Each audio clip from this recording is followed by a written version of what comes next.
all. In compliance with Chapter 231 of the Public Laws of 1975, notice of this meeting was given by way of notice filed with the Township Clerk, the Home News Tribune, the Trenton Times, the North and South Brunswick Sentinel, and also posted on the bulletin board in the South Brunswick Township Municipal Building on January 12, 2024.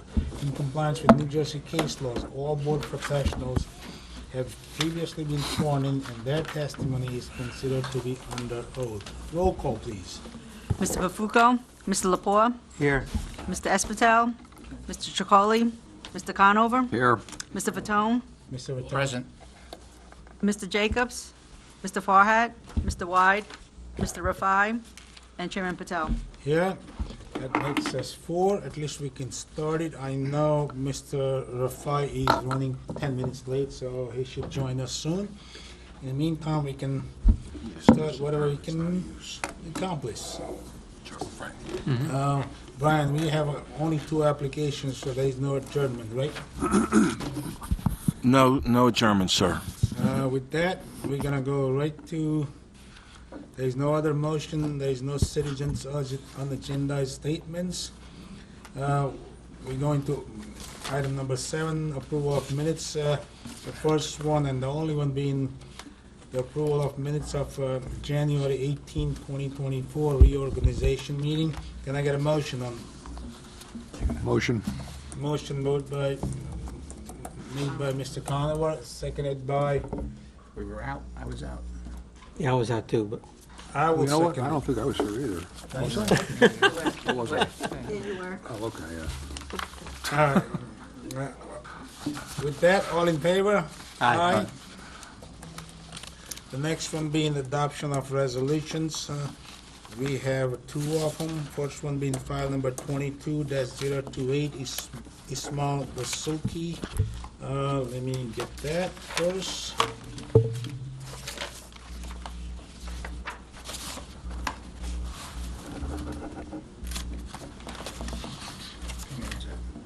What is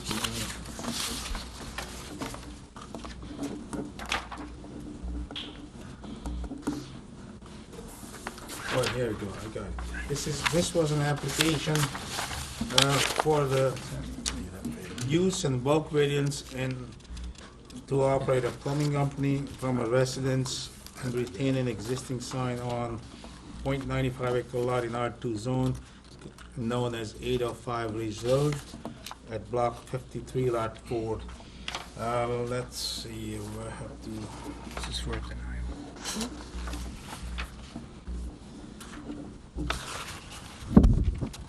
Mr. Raton, you are the only one here, so can I have a motion to adopt the resolution? Actually, it's a resolution of denial, Yes. so I'm voting yes on the denial.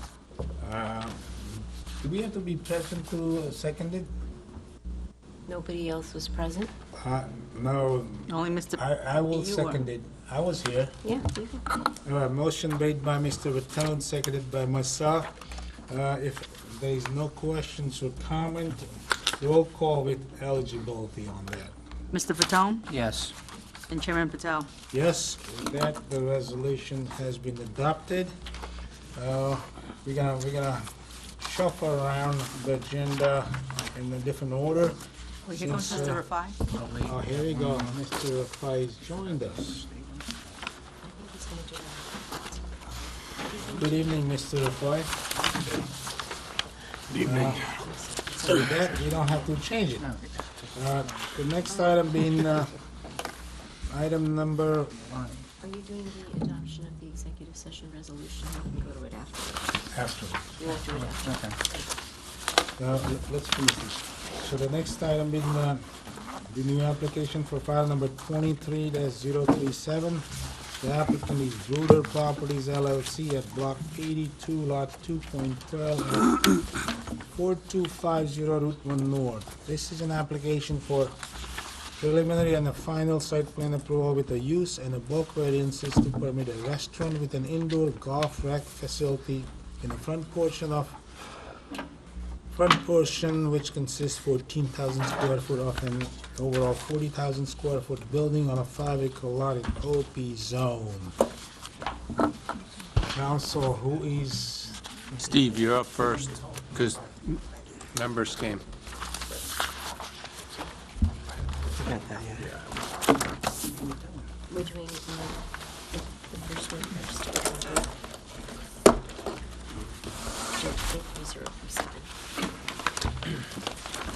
sorry, council, we played some musical chair. We were gonna Good. reshuffle, but Mr. Rafai joined us. so- Okay, great, thank you.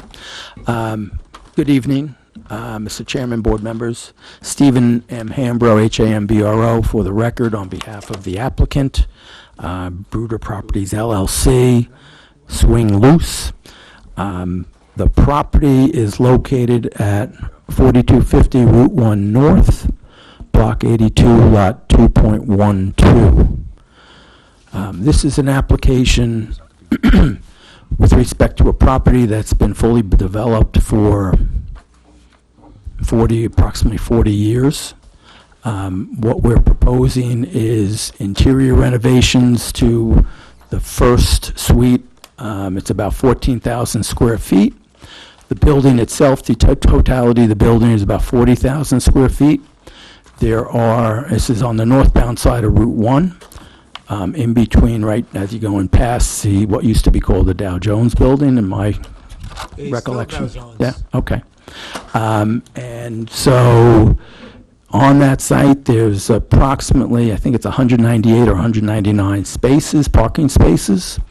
The proposal is for a combined recreation golf simulator facility with 6 simulators, and that would be for family recreation entertainment, along with a proposed restaurant use in addition. There is also a proposal for a patio on the outside, so during the summer months, spring and summer months, there could be outdoor dining. I would submit that this application is pretty unique in this area. There are, to my recollection, there are some fast food restaurants on the northbound side of Route 1 going north. Maybe the last one is from Quaker Bridge Mall all the way up to North Brunswick before you have any quasi-restaurants up by Costco. So this would meet a very important need both for recreation and for family-type restaurant uses. So the application we will have tonight, let me see how many witnesses. We have a representative from the facility. We have our engineer. We have a restaurant operator consultant, and we have our planner. We also do have available, if there are any questions about the property, the owner of the property, who's also a tenant in the property. So if it's acceptable to the board, I will present our first witness, and that would be Mr. Pete Myers. Pete, if you would come forward and sit here.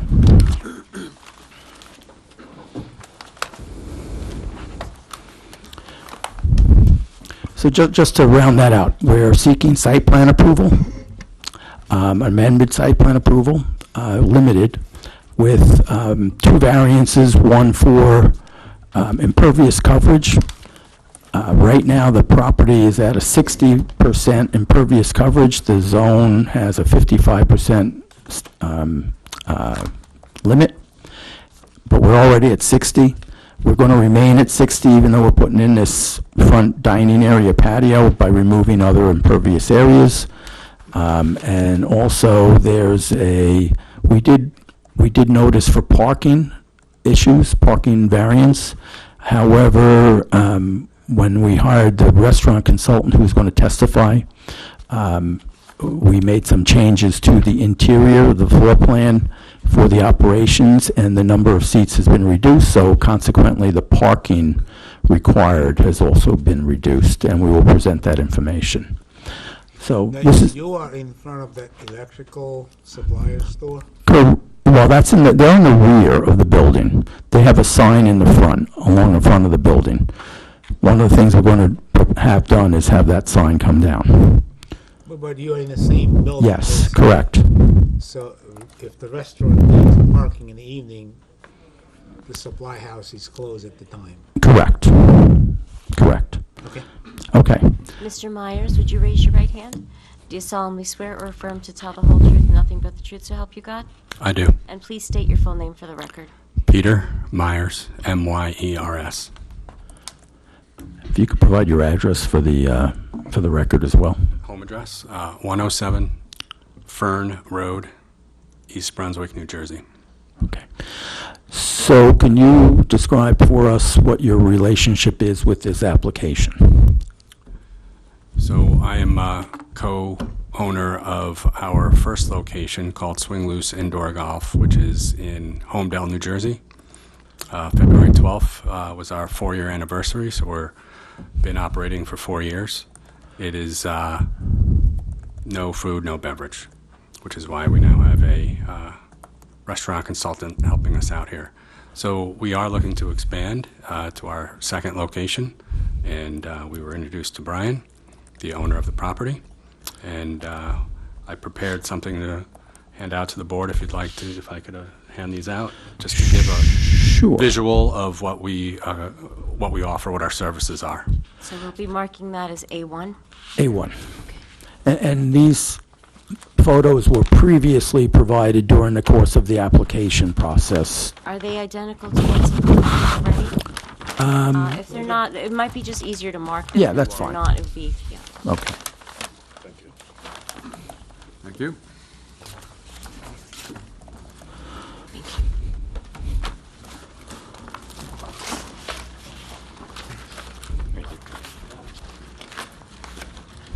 And just so the board is aware, the applicant did forward this to both Todd and myself prior to the hearing, so both Todd and I have looked at it. Okay.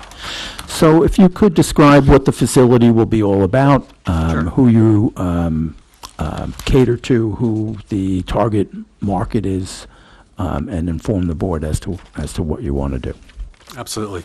So the concept really that that exists today is indoor golf.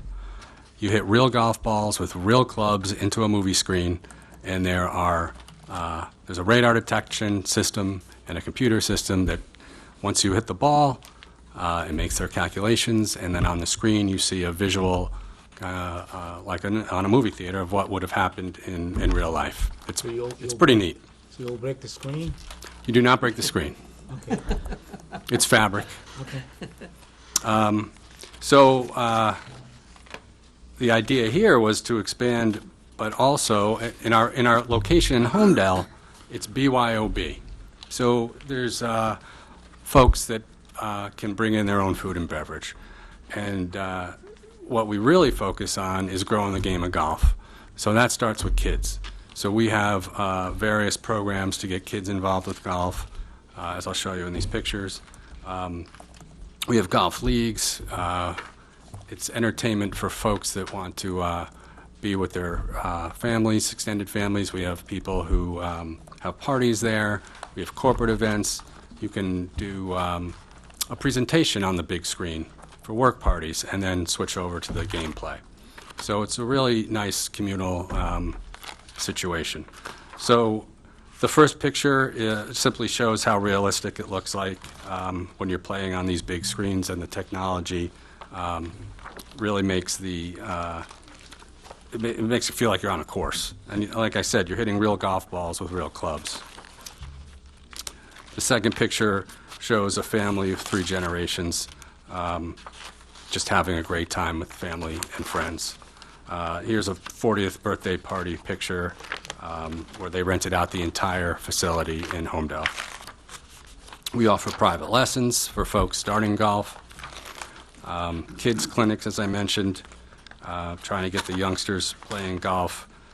In these pictures, they are actually building a mini golf course and playing golf bingo, so we're teaching them about the game of golf.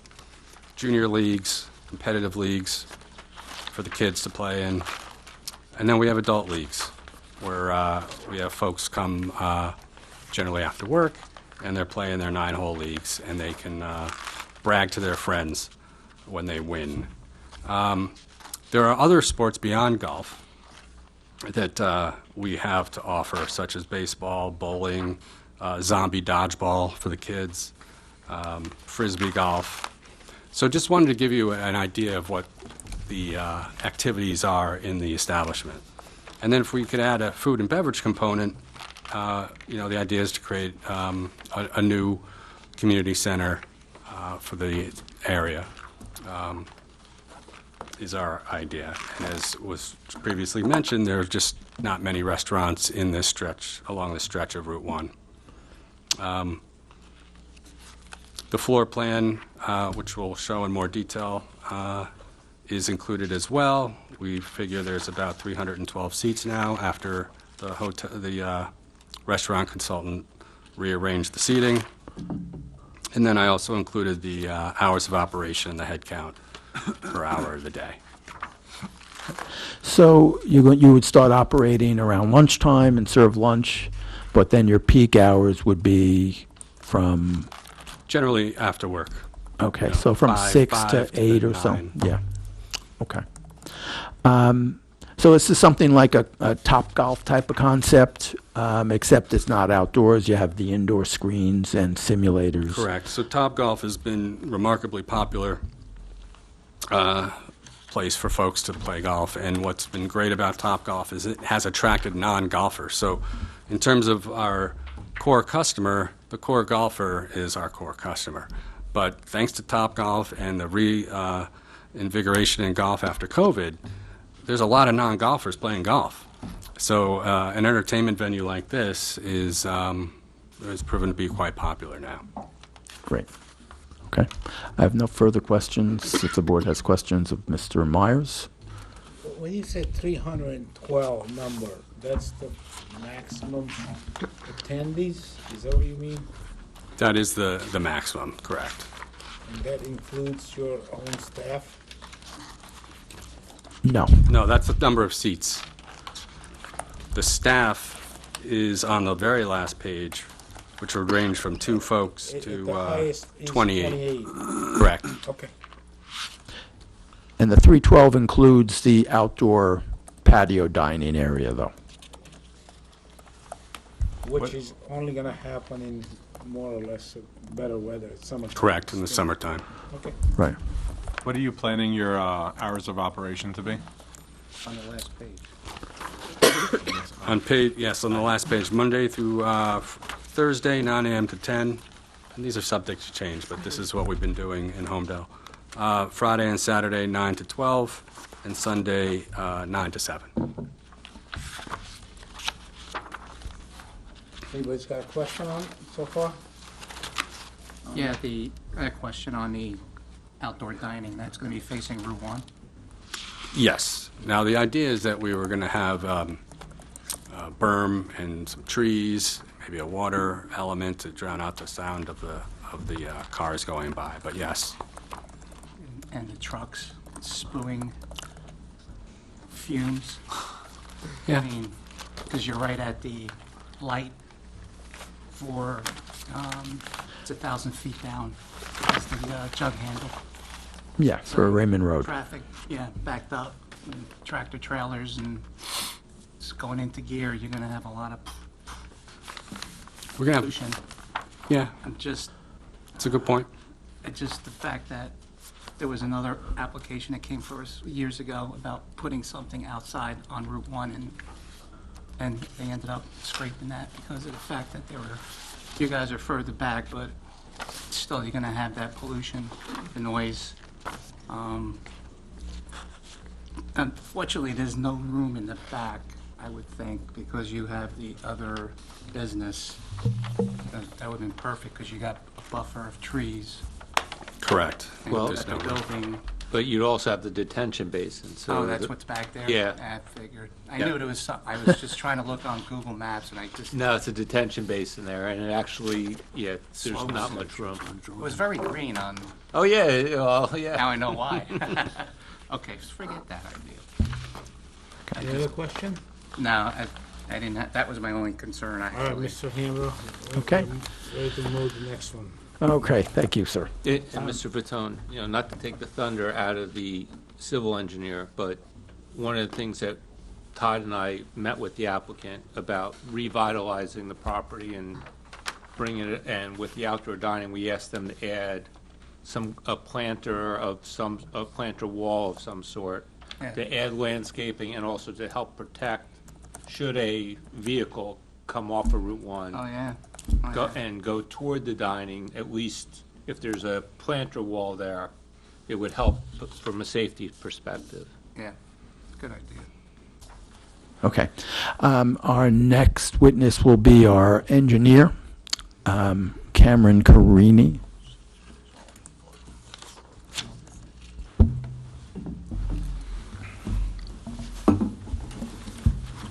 Sir, would you raise your right hand? Do you solemnly swear or affirm to tell the whole truth, nothing but the truth, so help you God? I do. And just state your full name for the record. Sure. My name is Cameron Corini. Last name is Corini. I'm sorry, can you spell again? Sorry, it's Corini. And I'm sorry, your first name? Cameron. Cameron. Thank you. Mr. Carini, if you would please provide the board with your educational background and professional qualifications.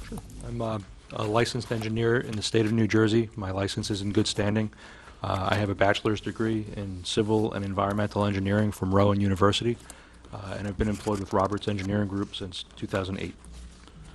Okay. And have you testified in front of boards similar to this board, or in fact this very board, or in the town of South Brunswick previously? I have testified before boards, not South Brunswick, but I've testified before Trenton, Plainsboro, Robbinsville, to name a few. So your testimony is limited to engineering? Correct, the site We'll plan. accept you as an engineer testimony. Thank you. If you could tell the board what it is that you reviewed before coming in for testifying this evening in front of the board, in terms of the preparation of the site plan and the review of ordinances and... So for a typical site plan such as this, we do field evaluations, that's myself included as well as my team. We do field survey to make sure we accurately show everything on a plan. We evaluate your zoning ordinance, your land use ordinance, and we design to comply with those requirements. From there, it's a lot of meeting with the client, making sure we're providing the features that they're looking for. And ultimately, the last, most recent step is reviewing the comment letters received provided by your professionals.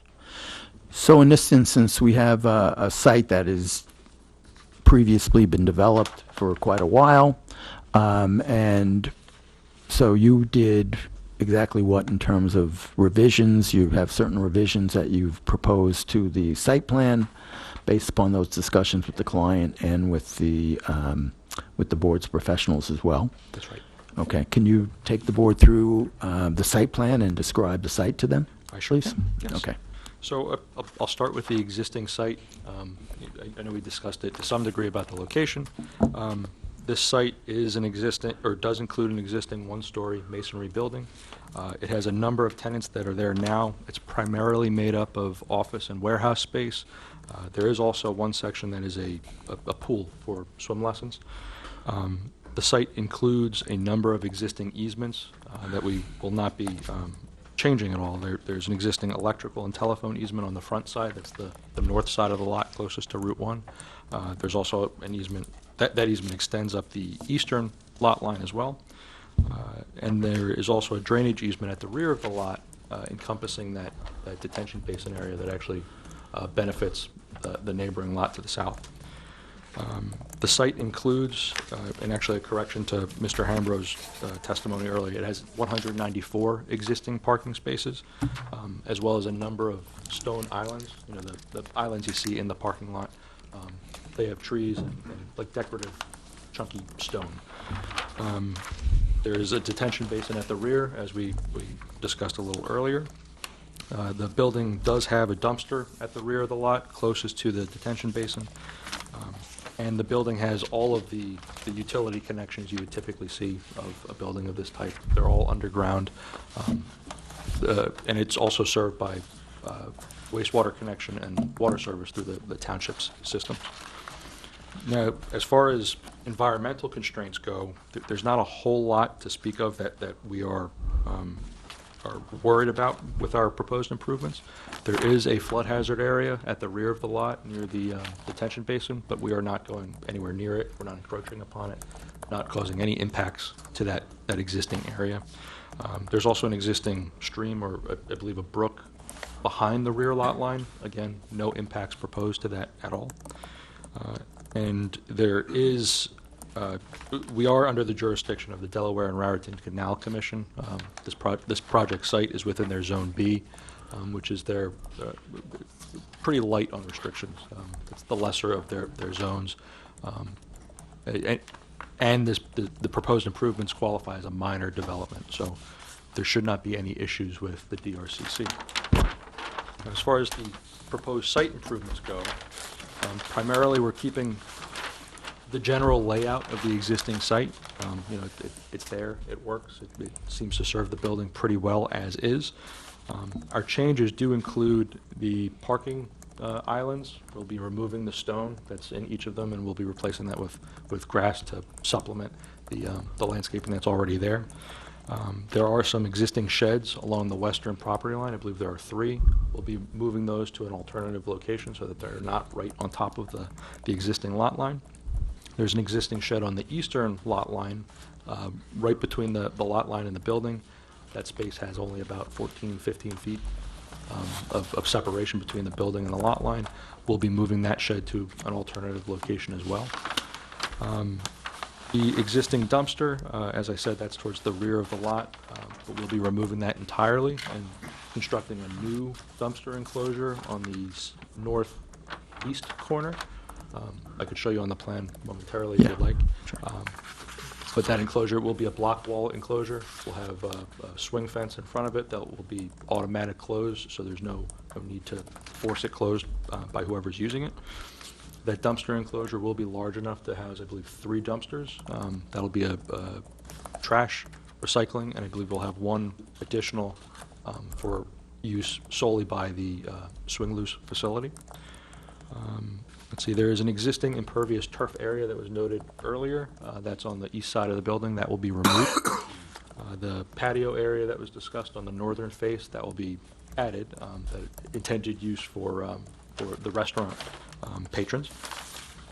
As Mr. Antisel noted, around that new patio area, there will be a berm. We'll be adding landscaping and a raised planter box to provide some sort of buffer protection between the building and Route 1. We are adding some minor stormwater facilities. We have a stormwater dry well that's going in that location. That's just to capture some runoff before it makes its way to the basin. We'll be providing a grease trap on the sanitary system to collect any wastewater produced by the kitchen facility at the restaurant, so you don't have any of that grease buildup in your sanitary collection system. And then we'll be making improvements to the pavement markings, restriping where needed and modifying a few select locations. I'll also add that there is no new mechanical equipment proposed on the site. All of the mechanical equipment will be on the roof of the building. I believe one of the comment letters, Mr. Antisel, may have been yours about the sidewalk along the frontage. The township has a requirement to show new sidewalks along the frontage at Route 1. That is something that we can comply with if there's no variance to be offered. My only ask is that that sidewalk be permitted on our lot as opposed to within the DOT right-of-way.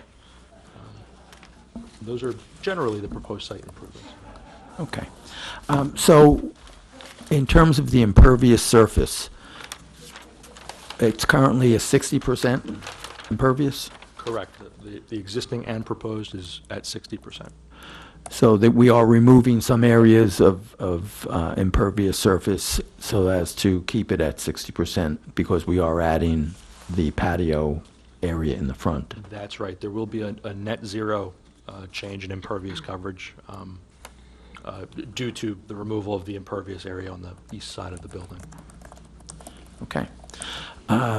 In terms of, I think there was an area also for snow removal or storage of snow, plowing of snow. And you already described the dumpsters. If you want to take the board through the site, that's fine. In terms of, what about circulation, any kind of truck traffic, that If you type don't of mind, stuff? let me talk about that now before I Sure. go up to the board. So parking. As I said, the site does have an existing lot. That lot is accessed by way of an existing driveway at Route 1. It also has an access to the neighboring lot to the south. Let's see, the lot does contain, as I said, 194 existing spaces. With some of the shed removal or shed relocation I discussed earlier, we are able to gain 5 additional spaces where those sheds currently are. We're also providing 12 electric vehicle spaces as well as 8 make-ready spaces, which would provide a 20-space credit.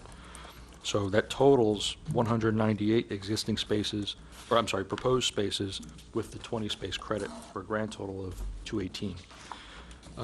We do show a simultaneous parking calculation on the plan. I think we noted earlier that was essentially based on some assumptions about the seating arrangement and the employee head count at the time of submission. That has since been modified with the assistance of a restaurant professional. Those changes we do have to include on the revised plan, but they actually don't impact the parking needs all that much. We still have enough parking to accommodate all of those people who would be accessing the building.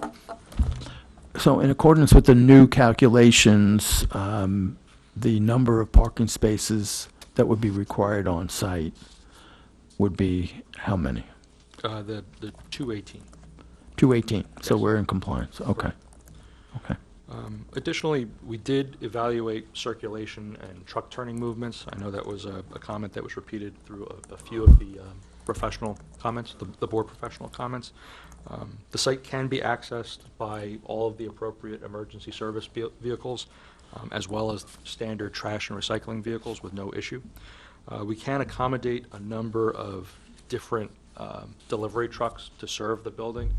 We were able to work up to a 40-foot long, essentially box truck, to make its way around the site and make the necessary deliveries. There was a comment, I believe it was the board planner, who asked that we evaluate a tractor trailer to see, how that will access the site, specifically for the restaurant use at the building. We did evaluate that, and unfortunately, the existing site just doesn't lend itself to a tractor trailer making all the turns around the parking lot. It's just too tight. It just doesn't make it, especially if there are any cars parked in the lot itself. So we are just unable to do that. But I believe one of the concerns of the planner was that you have this restaurant use, and you're going to have a lot of deliveries for the food and whatnot to serve it. I believe some of the other professionals here today will be testifying to how that will work. I believe they could schedule specific truck types at specific times a day, so that it doesn't cause an adverse impact to the parking. And in terms of that deliveries and the loading area, what the proposal is to have the truck, we're talking about like a 28 or 32-foot box truck, park, have the deliveries earlier in the morning from 6 to 10 o'clock a.m., and have the truck park directly across from the restaurant where those spaces are not going to be utilized, instead of having a specified or designated loading area. That's correct. With the use, there's not going to be much parking in the early hours for the restaurant. That restaurant's going to take up most of those parking spaces throughout the day. So since it won't be open in the early hours, it's the perfect opportunity to have a delivery made without impacting anything. So I know, I think we've discussed that, if it's okay with you, Mr. Antisel. Is that something that works as far as the deliveries early in the morning, utilizing instead of a designated area? Yeah, I mean, there's no islands in the parking lot, so if the box truck wants to park where the car parking spaces are, I mean, I don't have an issue with that. Okay. Thank you, Mr. Antisel. I had a question. The earliest employee that comes in is at 7 a.m., so you're gonna have 7 to 10 as far as deliveries, because no one's gonna be there at 6. Yeah, we'll have our restaurant operator address that. Okay. I don't know those details, but I'm sure there's a methodology for, I believe there was some flexibility, which they'll expand upon later. okay. Can you just add a question on the parking, total parking after, what's the total number of parking spots available in the lot? So 198 spots, With getting rid of the sheds and total numbers? total numbers. Yeah, Yeah. 198 spots will be there if you go looking around. You know, if you're on site, you'll see it. 198, Correct. because you mentioned something about 218. 218. Where Yes. So does the- that come from? The ordinance allows for a parking credit if you have electric vehicle spaces. Okay. So we're providing 12 electric vehicle spaces as well as 8 make-ready spaces, and that equates to a 20-space credit on the parking lot. So while physically there will be 198, the calculation can be made using 218 as the total number. And Mr. Vitone, that's actually not just an ordinance South Brunswick requirement. That's a state law that was signed by our governor about 2 years ago when he started requiring sites to provide electric vehicle spaces. He said for each electric vehicle space that the site provides, they get credit for an additional space. Technically, we're going to be short some spaces here, depending on the time. Well, physically, yes, but if by applying the state law, no. So I'll leave that, since that's written by attorneys, I'll leave it up to our attorney to address, since it sort of takes it out of the physical realm. I'm looking at max peak 28 employees, 133 for the restaurant, and then the other business is 84.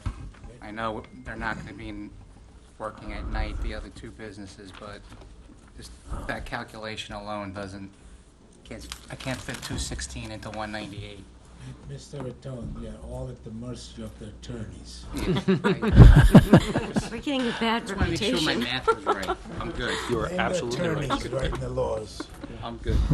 So again, I think you noted it that, that the peak hour is from 6 to 8 o'clock.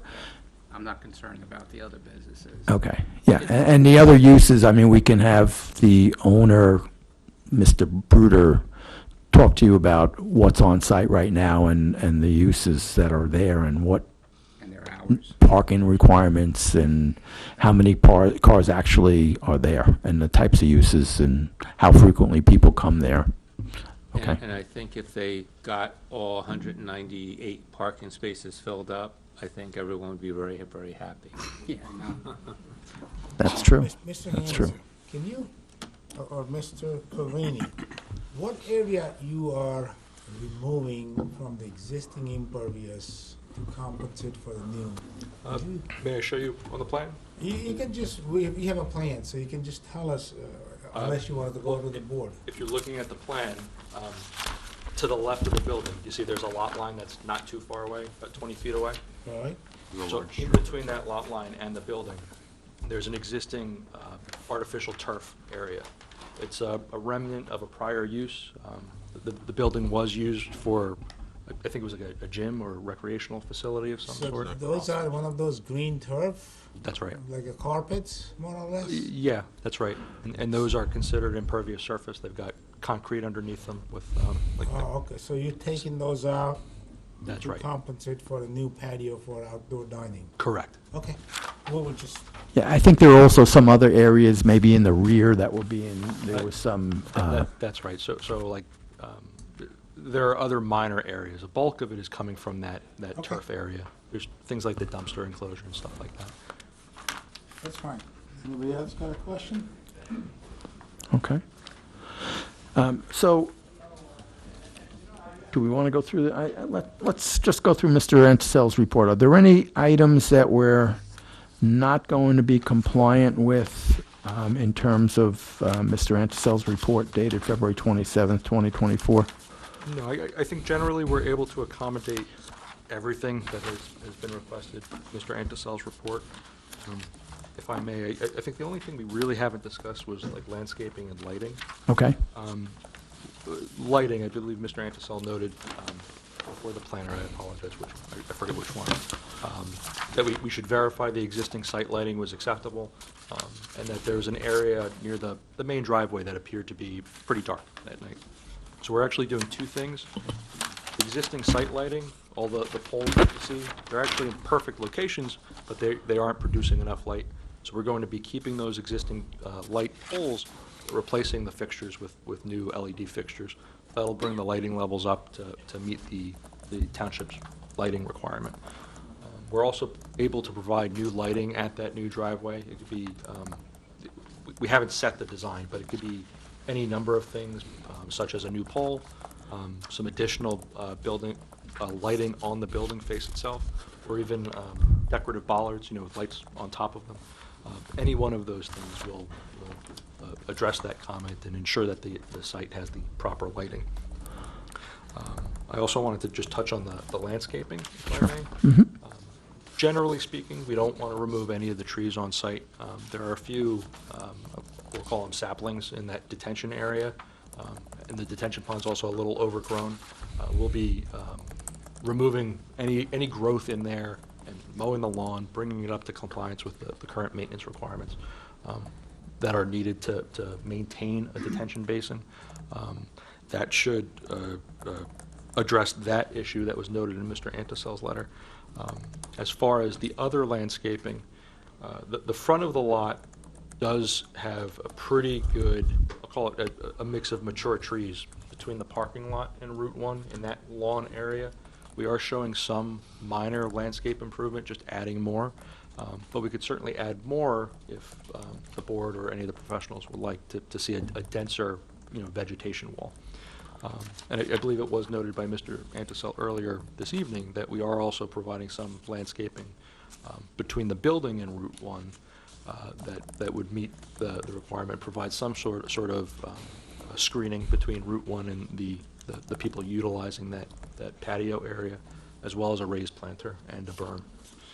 So regarding lighting and landscaping, I think we are completely compliant with the comments. Right. In terms of the detention or retention basin, is it working properly now? Does it accommodate the runoff sufficiently and without any issues? Yes, it does. We haven't observed any issues with the detention basin other than it's just not maintained all that well. So like I said, the basin will be mowed. Any of the overgrowth will be removed, as is allowable per state regulations. And I believe the basin does require an O&M manual, which is pretty standard in just about every town in New Jersey. It doesn't have one currently, but we will provide one through this application. Okay. And in terms of the signs on site, it's noted that there are 2 free standing signs currently. I would note that back in 1987, I got a copy of a resolution. It's actually for a use variance for a second sign.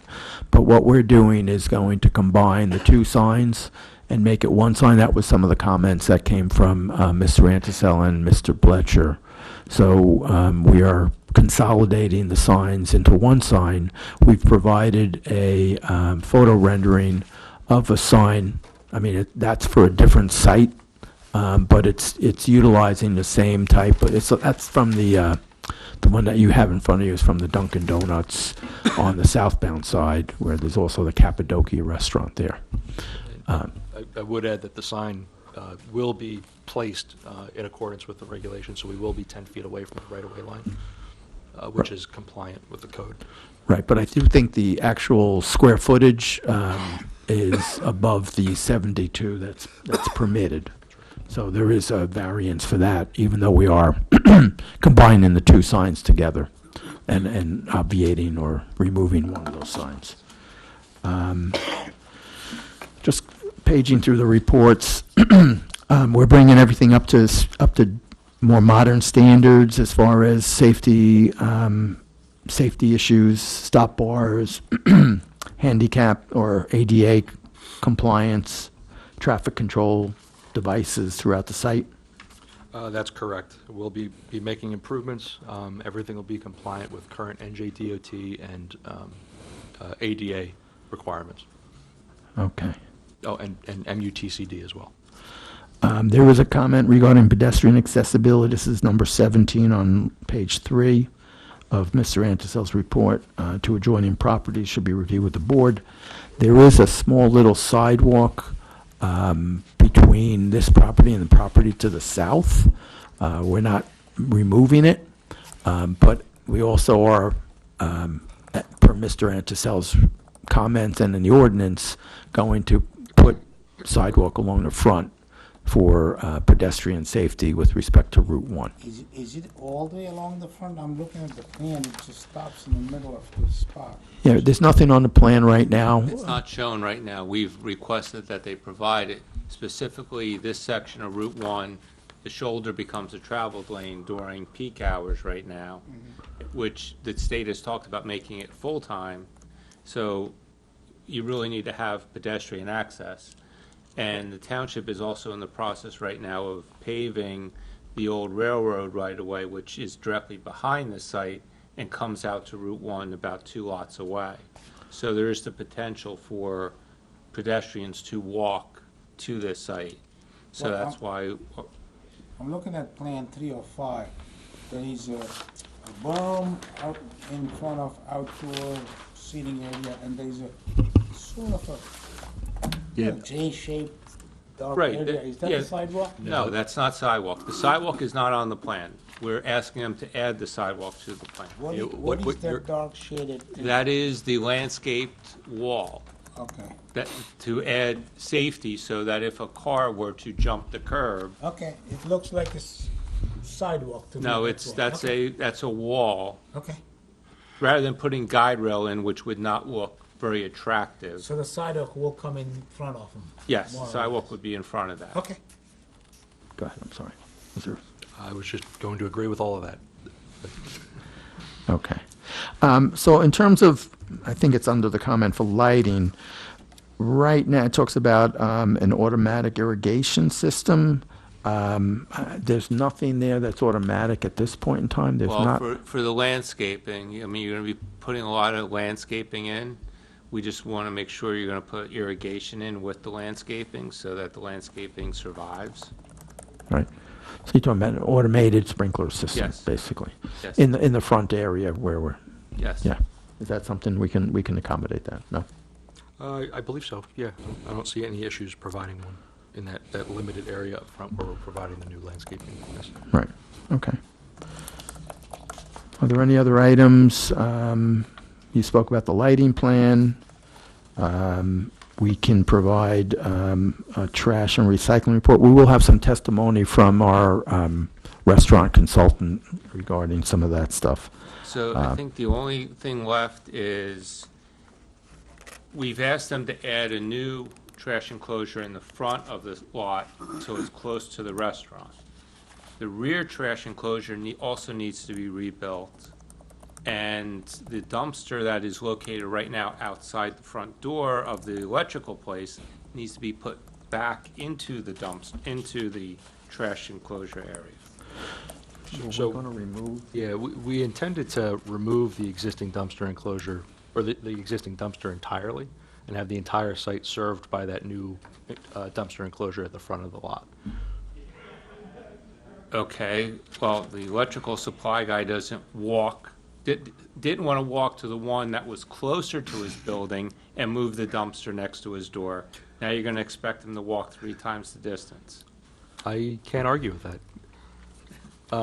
I believe you need to have a dumpster enclosure closer to the rear of the building, so you have 2 that are easily accessible by the different tenants. We could accommodate that. We could put that existing dumpster right back where it is. Yeah, We I could mean, house it doesn't have to be as large as what it was, since now you have 2, but I think you need to have 1 in the front and 1 in the back. And we could accommodate that without any impact to the site. Now this is an application for preliminary and a final site plan? Or Yes. they're gonna come back? with- No, this is preliminary and final. It's only minor site approvals, and there aren't many outside agency approvals that are required. We always, put a condition, if they satisfy the condition, it's just blanketly signed off at the final. That's not what we're doing this time. For small applications like this, we typically don't make them come back for But that's not how final. the township's codes Okay. read, right? That's up to you, Mr. No, Chair. I'm just asking, is that how we read it on the When it's an amended site plan, which is what they are asking for here, we usually don't have them come back for preliminary and final. Things like these, the two dumpsters, how you gonna manage them to sign off?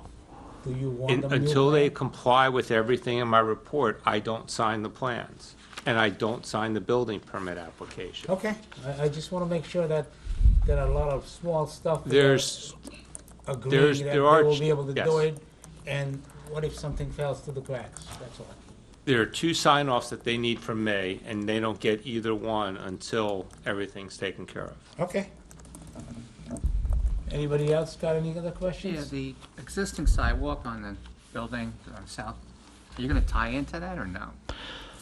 I think so, right, because it's so far in. Well, They wasn't- weren't planning on tying into that. I don't think you can anyway. There is a lot of, like I said, the mature trees in that area. Yeah, I don't know if forget we could get through it. the roots over there. And that's really, someone walking on Route 1 isn't going to see that and then walk 40 feet back. Yeah, I know. Yeah. So that's why we think Right, it's yeah. more important to have it closer to Route 1 so that it gets used. Any other questions? Mr. Handler, next witness. thank you, sir. Thank you. Our next witness is going to be Mark Moeller, who is a restaurant consultant with respect to the operations of the restaurant. But he's not an operator, he's just a consultant. Correct. You heard Mr. Myers had no experience operating a restaurant. It's kind of a new venture, so they... Oh, everybody knows how to flip burgers.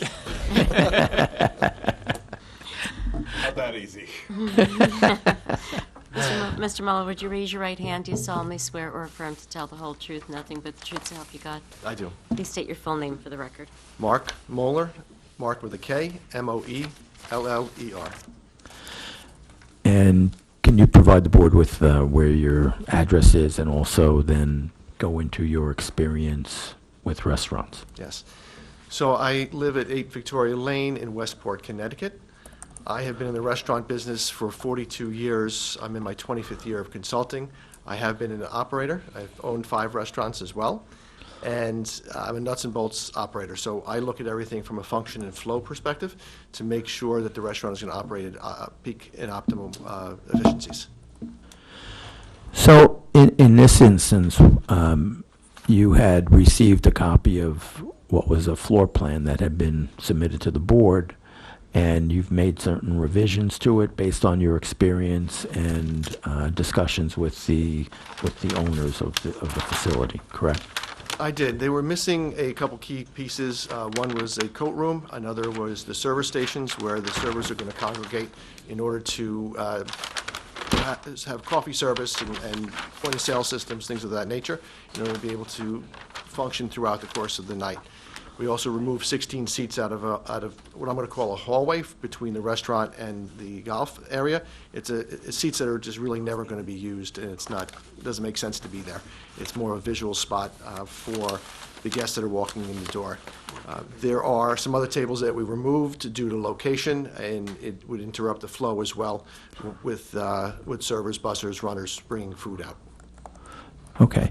I think originally there were, the numbers were about 20 employees. You, based on your experience, have increased those numbers during the peak hours of operation to, I think it was 28? I have. In the evening, in order between the kitchen and the dining room plus management, we're going to need close to 28 people on a peak hours. Now, that might mean on a Wednesday, that number may actually be 25, but on a Friday or Saturday, when we're optimally busy, it's going to be 28 at max. Okay. And in terms of, there were some comments about mechanicals, cooling, heating, I guess refrigeration units, things of that nature. Can you tell the board about where those are located and how this facility will operate, also in terms of deliveries and supplies and things of that nature? Sure. So mechanicals will either go on the roof right above the kitchen, or because there's 16-foot ceilings in there from floor to deck, there is no reason that we have to go remote refrigeration for much of the equipment, because we will have the airflow and the ceiling height that'll dissipate that heat and even that noise that's going to be generated from there. Deliveries will be done through the front door. We do note that they could be from 6 to 10 as far as the delivery. When we are up and running and we're very comfortable with our deliveries, we can actually schedule those for an overnight if it was permissible in that area. So very often we will have people that are bonded come in and drop the deliveries between 3, 4, 5 o'clock in the morning, so they're in and out before anybody's able to get there. There's a process that gets in place for signing off on those deliveries to make sure that all the food has been received, and then the staff, when they come in, will put the food away in the appropriate place. So when you talk about bonded, the delivery service would have access to the building itself or certain portions of the building to be able to get inside and make the deliveries inside the building? That's correct. Generally, it's through the delivery door, and they have access just into the main kitchen area. Okay. All right. I don't have any further questions, unless you want to describe further for the board what changes you made to the floor plan. Do you have a actual exhibit, a floor plan exhibit that you could look at? I believe we do. We have something. Right. Right. Is that, I think that's, I'm not sure if that's, I don't think the board has the last version. There is a cordless microphone if he's going to speak up at the board. This version is in that. Oh, I gave it up. oh, so that is the latest one. Okay. That microphone works? Handheld. Do I have it? Do I have a version Mm, for the board? Yes. We do, like this is the It was in our one, packet. it's the same one, okay. It's this one. Okay, it's part of A1 then. So is this, yes, A1. This is part of what was presented to the board, correct? With the package that Pete Myers presented? That's correct. Okay, thank you. Okay.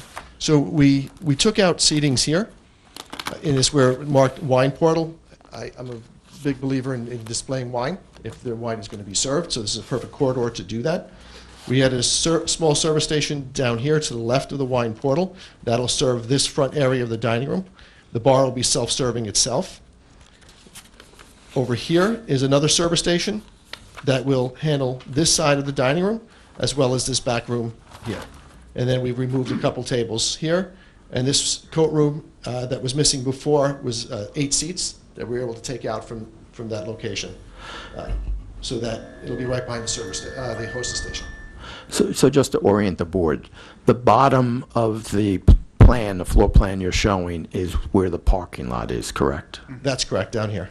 Okay. And then they're going to enter through those doors and then into the back. If you could describe for the board what the blue areas are those the simulators? This is the golf simulators, yes. And then this is a ski simulator. And then the pink area, is that part of the facility? This entire pink area is the kitchen. Okay. And the gray is not part of it, though? That's correct. Okay. All right. So when you're talking about the deliveries, they would come in through the kitchen door area? Correct. They would come in through here, and then we haven't located walk-ins yet, so whenever those walk-ins will come in, probably in this back area, food will come in, be checked in, right into the walk-in, and then Okay. put away. All right, great. Thank you. If the board has any questions for Mr. Moeller? I have some. So what he's changing it, the total seat count will change, right? Correct. It's no longer 399. Now it's to 312. That's what I was saying. So what we have is something that's different than. Yes, but what was presented in the booklet Oh, okay. that Mr. Myers presented, Please. A1, Okay. yeah. Yeah, Okay. that was a redesign. He just recently, when were you first introduced to this? Early last week. Okay. So he actually worked pretty quickly, so we appreciate that. So all your parking numbers and this and that, it's all based on what's in the book, not based on this plan, the exhibit. At this point, yes. Okay. Anybody's got a question then? I have a couple questions. So, Mr. Mueller, you said that, or I think it was the engineer said that tractor trailers cannot enter. And I'll preface this by saying I have 2 restaurants, and I know US Foods comes in a large tractor trailer more often than not. And I know you can schedule, which is great, but I also know that they will do whatever they want to do. If they do come in a tractor trailer, what is the plan for deliveries? They'll be turned away. And we will require them to come, when they come to the site, to come in a smaller box truck. Sure, but if they're bonded, they're going to come at 3 o'clock in the morning when no one's there to turn them away. If we get to that They'll point. be parking on Route 1. Right, if we get to that point. I'm not saying that we'll definitely get to that point. There is an opportunity that if everybody was comfortable and they were doing what they were supposed to, then we would go to that. But that's 6 months into the project at the earliest. Gotcha. And just looking at the new floor plan, it seems to me, and I don't know, this question might not be specifically for you, it might be for the operator. I don't know how many people they anticipate on having in each one of those suites, but is the primary core of the business on the restaurant and bar side, or is it on the golf side? I would have to defer. Yeah, I can have Mr. Myers come back up and address that. Okay. I think he wants to. Okay. Oh, I had a question. Or maybe, actually, I'm not sure if it's you or you, so. So is the question which is going to have more people? Which do you anticipate your use on? The restaurant. So each of the golf bays, we're going to have it be 4 people, just like a regular foursome. Now, there may be times where people rent the whole area, like I showed in one of those pictures, where there might be more than 4 people per bay. But generally speaking, the restaurant will have more people there than the golf bays. Okay. That's fair. Thank you. Is this more like a fast food kind of fried food, finger food kind of concept, or real foods? Real food. We'd like it to be upscale casual. Is that the right terminology? That is. Because we hear, all of us are volunteers, and then people complain to us, this is the only town, we can't find a good steakhouse. It's not up to us to bring a steakhouse or the council. It's up to somebody to bring it. Right. And that's what we're saying, is that this area of Route 1 doesn't have a nice restaurant. Okay. So we hope to address that need. All right. I had a question on, is this just a rendition, or do you think it's going to be the actual thing? Because I noticed there's a giant TV screen. Yeah, that was, I think, one of the, I don't know if it was on the last report, but one of the previous reports from either Mr. Bignell or Mr. Anticel, we're not going to have that video screen there. They basically said you can't. It's too much of a distraction to traffic. We had told them that they can have the screen, just they need to they need to screen it from Route 1. Oh, yeah, that So was it, my so it's thing. not like the old drive-through movie theater, Right. that you saw from, I think it was, the Parkway? Yeah.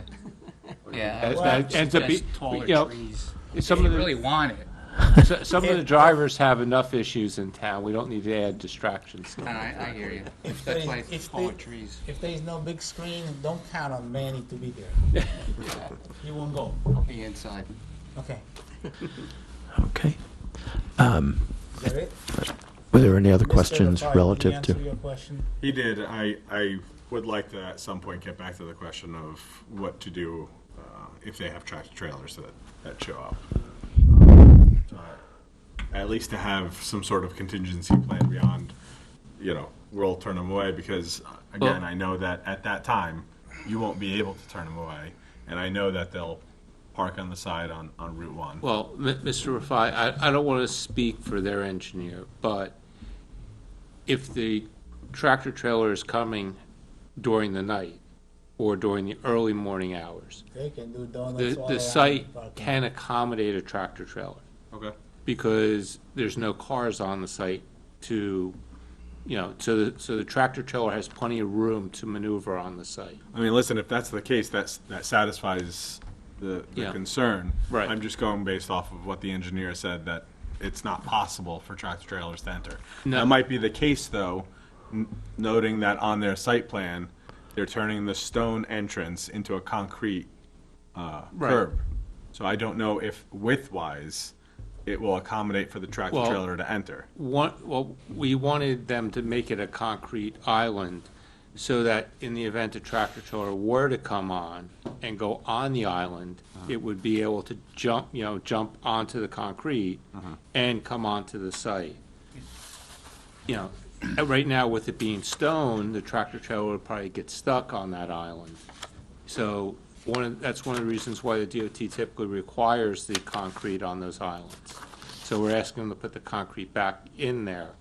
And I believe I've seen tractor trailers make deliveries to the electrical supply place in the back. And a lot of those are done off hours. So again, as long as they're off hours when the site is not fully functioning, a tractor trailer can maneuver the site. Go ahead. Verified. So I believe my testimony was during the day. If there's any cars parked in that area, the tractor trailer is not going to be able to maneuver. But if it is on off hours, middle of the night, super early morning, the tractor trailer can do it. He can maneuver around those rear islands, which are really just painted on. And even if it had to hop a curb, the curbs aren't super high, a tractor trailer could certainly do that. But the key here for that is that there are no cars parked, during the day, and it's off hours. So again, if it's off hours, then, and knowing what we were talking about, that 3 to 5 a.m. period, if a tractor trailer can enter, it satisfies any concern I have. We can still leave the condition as is because the ordinance does not differentiate middle of the night deliver or during the peak hours. So the condition will remain. You can't have a tractor trailer delivering your supply. Okay. Well, I think the bigger concern is, my recommendation is the board make a condition that all delivery vehicles must park on site. Period. This way you don't have any delivery vehicles parking on Route 1. But if there's a tractor trailer which can maneuver, physically they can do it at night, but ordinance doesn't say you have to force somebody to get it delivered at night, so we have to restrict them for delivery. What are Their way out is do it at night. But if you say that they have to park on site, then But- like he said, but these other- you can actually turn away US Foods. You can tell them, we're not going to take Right. your delivery. I mean- have to leave. And if the tractor trailer goes on site and they have all these cars there and the tractor trailer can't maneuver, that's their problem, it's not the town's problem. So that's why, as long as we get the vehicles so they're not parked on Route 1, I'd be more concerned about the delivery truck parking on the shoulder of Route 1 and someone running into it, or someone running into the person taking stuff off of the truck. Or worse, if that's during Or in the middle of the night, too, it's even more dangerous. the middle of the night, but even worse if it's during hours when the shoulder can be utilized as a lane. Correct. And a tractor trailer doesn't know this, because I have seen this Mm-hmm. on Route 1, where people will park in that shoulder and make a delivery, right? Whether it's a tractor trailer or a UPS truck or whatever it is, and not knowing that that's actually a traveled lane. Mm-hmm. I understand everybody's problem.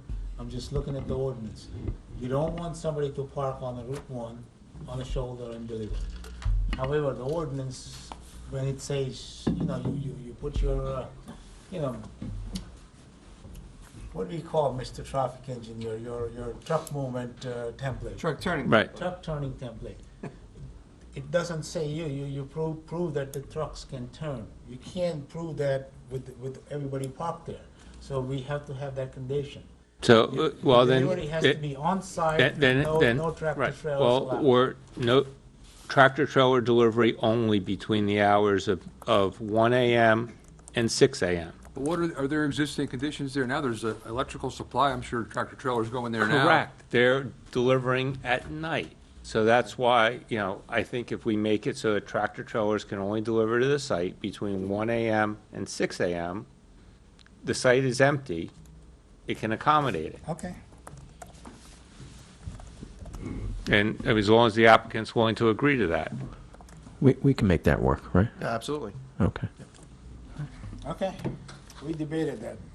Yeah. Let's move on. Okay. Any other questions for Mr. Muller? Nope. Okay. Thank you. Our next witness will be our planner, Mr. Seidel.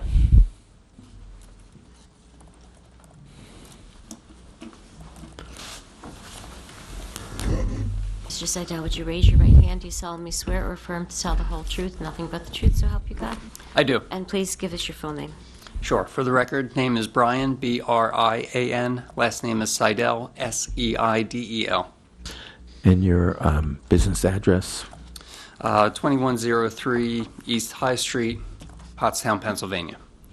And in terms of your professional background, education, please advise the board as to what your background is and what experience you have and degrees. Sure. And licenses. Bachelor of Science in Landscape Architecture from Temple University. I am a New Jersey professional planner, also certified by the American Institute of Certified Planners, and I have provided testimony and have been qualified before this board previously. Okay. And your Is your license in current? good standing? New Jersey license? It is, We'll yes. accept you as a planner. Thank you. Okay. So, Mr. Seidel, if you could advise the board as to what it is that you've reviewed prior to coming in to testify this evening and your analysis of what this application is all about. Sure. We reviewed the project documents, the application documents that the board has received. We reviewed the town's zoning ordinance, zoning map, master plan, visited the site, met with the project team at the project site, and discussed the proposal, provided parking calculations, and a variety of research for the project. As part of our review, the subject property is located in the Office Park zoning district, as are the adjacent properties on either side of the existing property. Other surrounding properties behind this one and across Route 1 are also located in office zoning districts, so there's no residential zones or residential districts around us. It's generally commercial in nature. The Office Park District does permit, your traditional office uses, but it also permits a variety of what I would call supporting businesses, such as banks, health clubs, fitness centers, dance studios, travel agencies, training centers, family recreation facilities, and childcare centers. However, restaurants are not specifically permitted. So we are before the board for that use variance here this evening. There's been a variety of relief that's been identified as part of the application that's been requested. You heard several discussions from several of the witnesses tonight indicating that relief has either been removed or reduced. I'll just run through a couple of those items quickly. We are still requesting the D1 use variance for the restaurant that's proposed because it is not specifically permitted. We're requesting a sign variance, and that is specific to the sign area, where 72 square feet is required in terms of the sign area. 247 square feet is being proposed. Again, you heard testimony that there's currently 2 signs out there that are being consolidated. There's also the potential parking variance that was requested. That parking variance, again, is based on number of seats. It's based on the number of employees, and as part of that analysis, which you heard from the witnesses earlier, those numbers have been reduced dramatically. Overall, about 20% reduction for the restaurant and facility use overall. There was a waiver requested from the requirement of having sidewalks along the roadway. I believe that is being removed as part of the application, and as we are agreeing to provide sidewalks. There was also a variance requested from providing a dedicated loading space. Obviously, we just had discussion on that practical aspect of the loading space for the restaurant. However, just to, check the box or be clear, the zoning code requirement is specific to one loading space per building or structure. This property does have a loading area in the back of the building, so while we're still providing loading space, the discussion that we just had regarding providing loading and circulation for deliveries for the restaurant, I believe is justified. But however, we may not need that variance for the loading space specifically. The other variances that are requested are associated with what I would call the existing non-conforming conditions. The impervious cover, which exceeds the requirements by about 5%, and the parking area being located in the front, rear, or side setback. And the other is for an existing accessory structure, which is the shed, which is in a side yard setback. And I believe... We're moving that shed to make it compliant. Correct. We're also removing that, so that will be eliminated from the request as well. Regarding justification for the approval, the proposed use, I believe, is very unique, as you heard through this testimony. Really isn't contemplated anywhere in the zoning ordinance. It is a recreational facility. It is a restaurant. It's an entertainment facility. It's a training facility. It's a little bit of everything. The master plan and subsequent reports do identify the property as a office park for that designated area. However, the idea of an office park has substantially changed in the last several years, specifically with COVID, and even before that in terms of new uses, new businesses coming into those office park areas. You're seeing that even on the existing site with what I would call alternative tenants, CrossFit type of tenants, fitness centers being incorporated into that areas, recreational type of uses. So providing the recreational facility and the restaurant into this area, I believe, is still compatible with the office use. We also heard testimony and discussion that there really are no restaurant type of uses along the corridor in this area. So this does provide a different type of use to the area while still accommodating and serving the office park area. I would also point out that the last master plan report was updated in 2018, which was prior to COVID. However, one of the components of that report did acknowledge that development has not occurred in the office zones along the Route 1 corridor. So this is a very good supporting application to change that. While this isn't development, it is bringing in a new use into that corridor. And it also does support the master plan goal to provide economic development, business retention, which is identified as a vital policy and requires continued emphasis and resource. Again, the applicant also agreed to reduce the amount of seating from the original proposal to reduce that impact. Go ahead. Regarding the criteria for approval, I do believe the application satisfies all the required statutory criteria. Regarding the positive criteria, the site is particularly suited. It's a large lot, multi-tenant building. It has a very large parking area. The parking area is roughly provided at a ratio of 5 per 1,000, 5 parking stalls per 1,000 square feet, which is consistent with your largest shopping centers and what's required for those areas. So it is very large in general and provides that opportunity. No significant building site modifications that are required. The site provides the substantial parking. The sign variance will also allow for a unified design and construction of the sign for all buildings and tenants.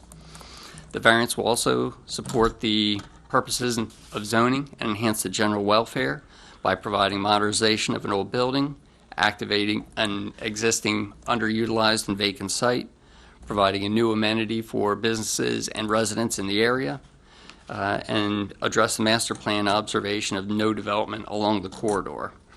It will also advance the purpose of zoning, particularly purposes A, by guiding the appropriate use of land, G, by providing space in appropriate locations for a variety of uses, and I, to provide a desirable visual environment with quality design in the architectural renderings that were provided. Regarding the negative criteria, I don't believe there's any real detriment to the public good. There's no changes to the roadway connection. It's located along Route 1, which is a very heavily traveled roadway. Based on my brief review of the traffic counts in the area, I believe this direction of North 1 was identified with traffic studies, not in front of this site specifically, but on either side, and identified with traffic volumes of between 55 and 60,000 vehicles. So the traffic that's coming into the site is not going to have a significant impact to that roadway. I'd also point out that with the adjustment to the employee numbers and the seating numbers of the restaurant, we either meet the parking requirements for the use or come very close to that. And as I mentioned, the site has those 200 parking spaces, roughly 200 parking spaces in there already, and was designed to accommodate those vehicles for that parking. I don't mean to interrupt your flow, but in terms of the complementary nature of the uses, most of those businesses are 9 to 5 that are in there, other than the restaurant. That's correct. Correct. Right. So the parking that's going to be provided on site is complementary, I would say. It can be considered shared parking because of differing times. Okay. And that would be in the evenings, specifically weekends, and just general different operating hours and peak operating hours. And the site will have no problems in accommodating those differing uses, and in particular the restaurant use? No. Thank you. And as I indicated, no impact to residential uses, no adjacent property owners that are residential in nature. No detriment to the zoning plan or the zoning ordinance, in my opinion. I did identify there are several districts that do permit these types of uses, permitting recreational, restaurant, training, and entertainment uses. The PRD 6 mixed-use district within that commercial district permits almost identical uses to what is permitted in the Office Park district. However, that district does permit taverns and restaurants. There's also provisions in the code that allow restaurants to be permitted in a light industrial district. So providing them in an office park, providing a restaurant in an office park district, I believe it is not a detriment at all to the zoning plan or the zoning code. Because those zones are similar to and contain many of the same uses. They're similar to, and I would even say the light industrial district provides more what I would call invasive uses, more impactful business that could be more negative in nature. And the fact that the code already contemplates restaurants being permitted with those uses, I believe having that in an office park is complementary to the existing uses that are there. So in conclusion, I think this is a great use for the property. I think this is going to be a huge benefit to residents of the township, to travelers going through the area along the corridor. There's several hotels. This could be an amenity for travelers or people visiting, as well as the surrounding office parks. I believe the variance can be granted without substantial detriment to the public good, no detriment to the zoning plan, the zoning ordinance, and the application meets all the criteria for the granting of the variances requested. Before I let you go, and before we ask questions of the board, if the board has questions, I wanted to bring up our architect with respect to the front facade and the structure on the roof. If you could come forward and talk about that. Do you have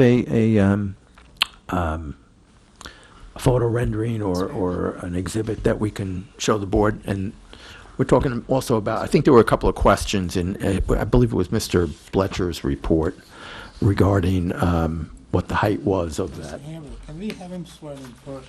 Yeah, sure. Sir, would you raise your right hand? Do you solemnly swear or affirm to tell the whole truth, nothing but the truth, so help you God? I do. Can I have your full name for the record, please? Robert Blazer, B-L-A-S-E-R.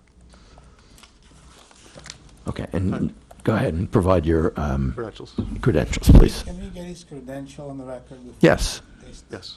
Go ahead. I'm an architect licensed in New Jersey. I work for Michael Graves and Associates. You have your license is current? My license is current. We'll accept you on architect. And have you been involved in the preparation of the, some of the plans and renderings that have been provided in this application? Yes, I have. I've been involved with the renderings, the design, together with my team. And in terms of looking at that first demonstration board, it has some structures on the front of the facade of the building, as well as a logo for Swing Loose. Is that working? Press it till it Okay. turns green.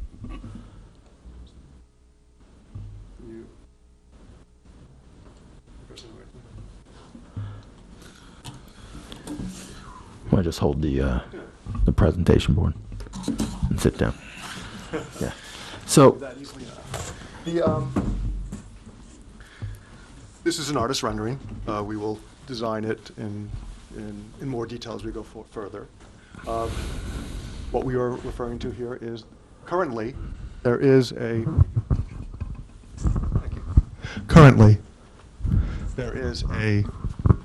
shorter tower or element on the corner.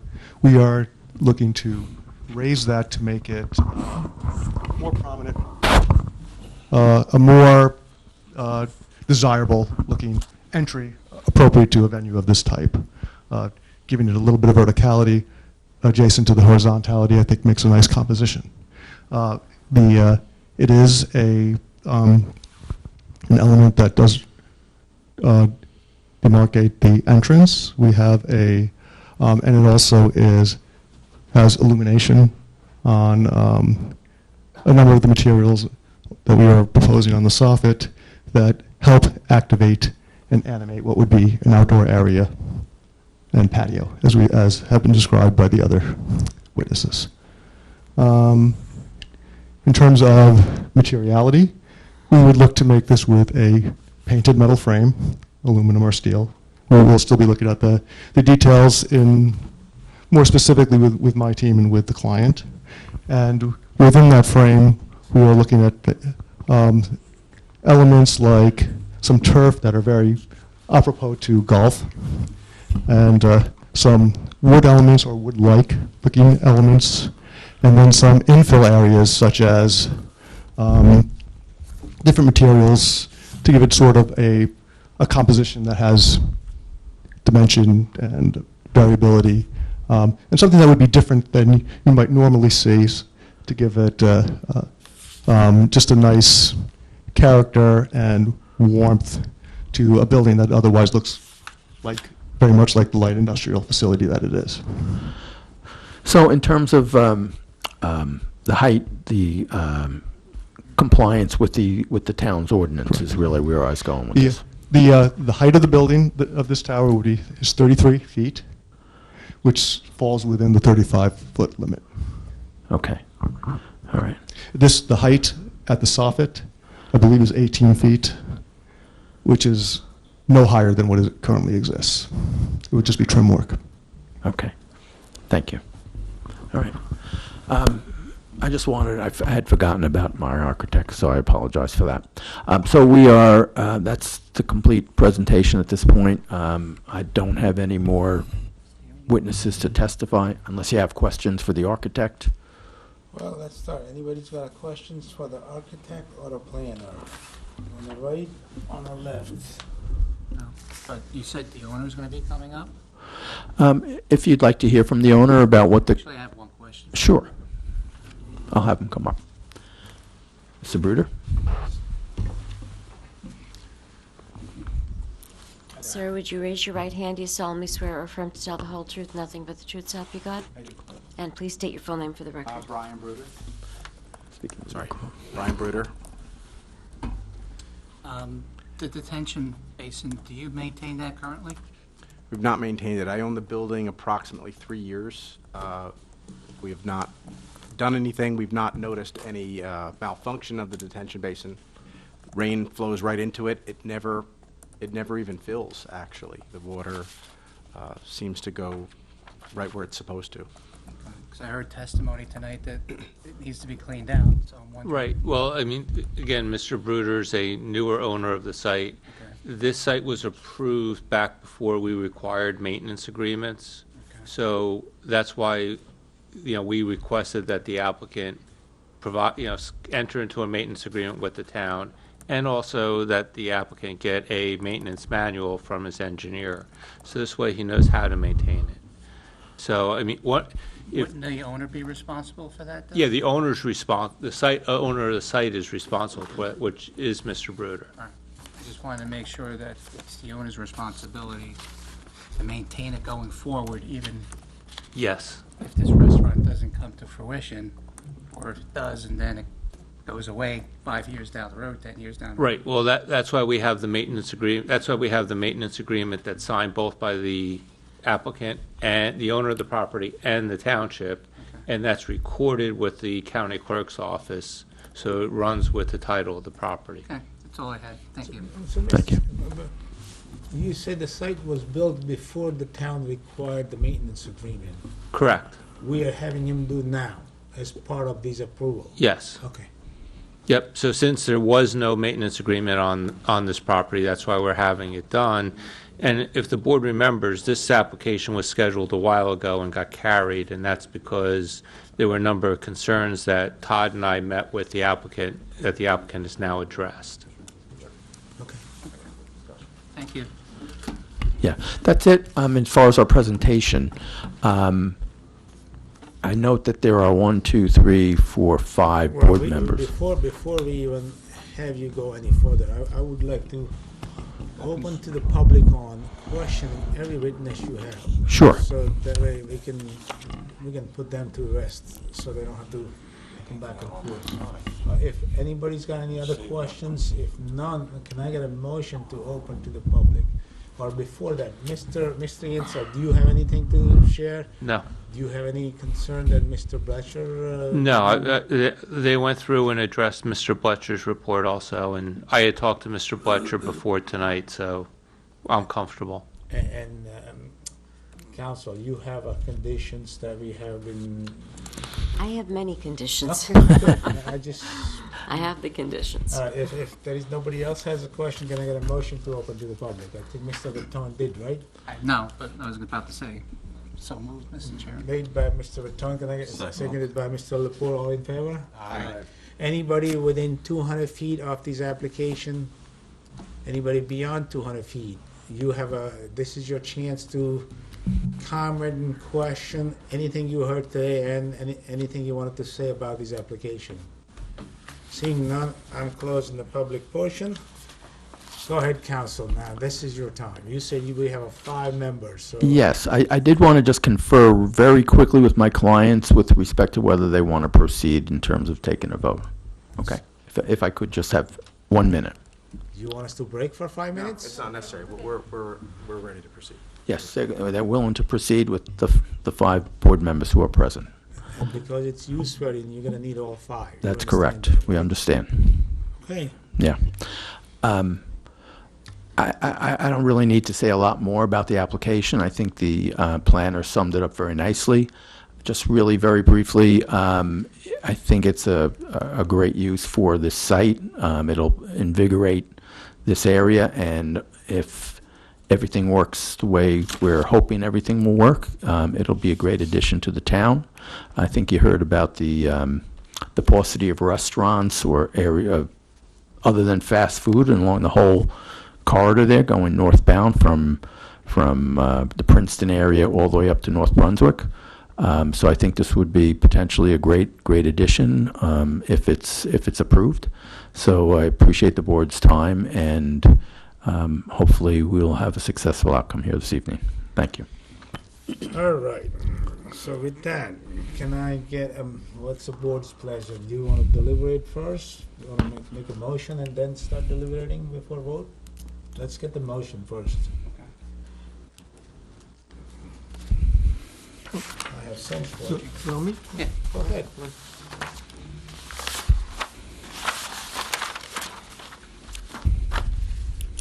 I make a motion to approve file number 23-037, applicant Bruder Properties LLC, Block 82, Lot 2.12, address 4250 Route 1 North.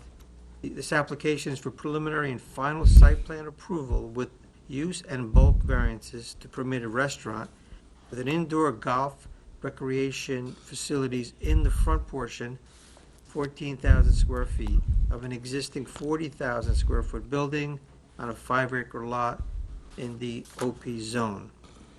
With conditions, what conditions? Well, So- let's- The conditions I have are, one, there will be revised plans providing for the sidewalk, the trash enclosure in the rear and the front of the property. Delivery vehicles must be on site, no tractor-trailer deliveries except between, and you have to tell me if this is accurate, between 1 a.m. to 6 a.m. only. A maintenance agreement with respect to the detention basin. There would be some landscaping, also subject to our professional satisfaction.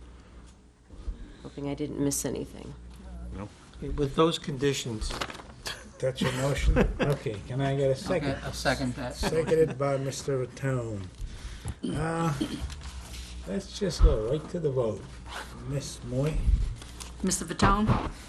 I don't have an issue with this. I think it was professionally done. I think we do need a restaurant.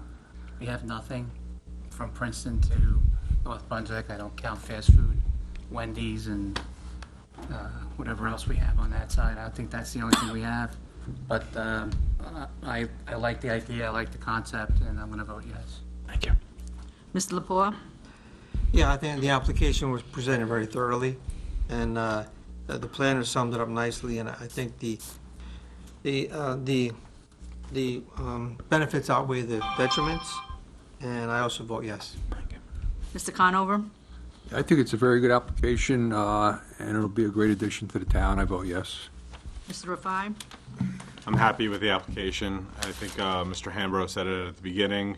It serves a great community good. We do need this in the area.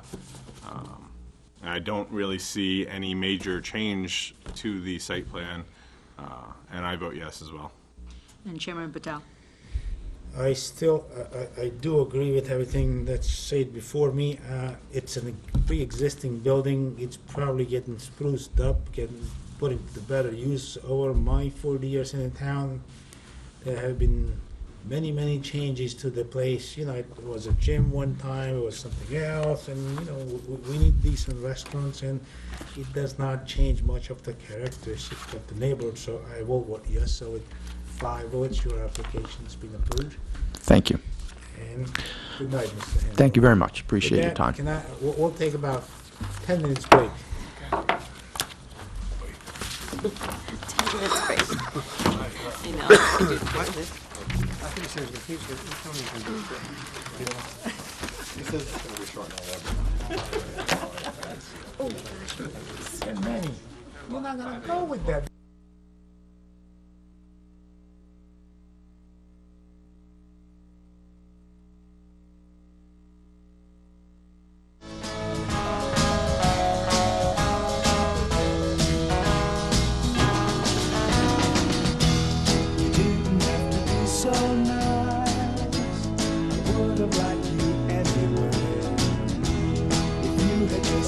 Once or twice, gone upon your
hurt me that I'll go away. Made it up in my mind that I'm here to stay. So tell him, never gonna give you up. Whisper in his ear, no matter how you treat me. You tell him that Jerry said he'll never let you go.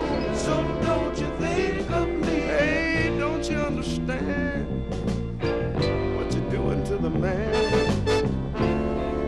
Do you see these tears here in my eyes? Well, ain't no use in me lying, 'cause I really cried. You think you're gonna take me and put me on the shelf? Girl, I'd rather die than see you with somebody else. So throw it out of your mind. I'll never leave you, no matter how you treat me. Though you grieve me and deceive me, mama, yeah. So don't you think of me? Hey, don't you understand what you're doing to the man?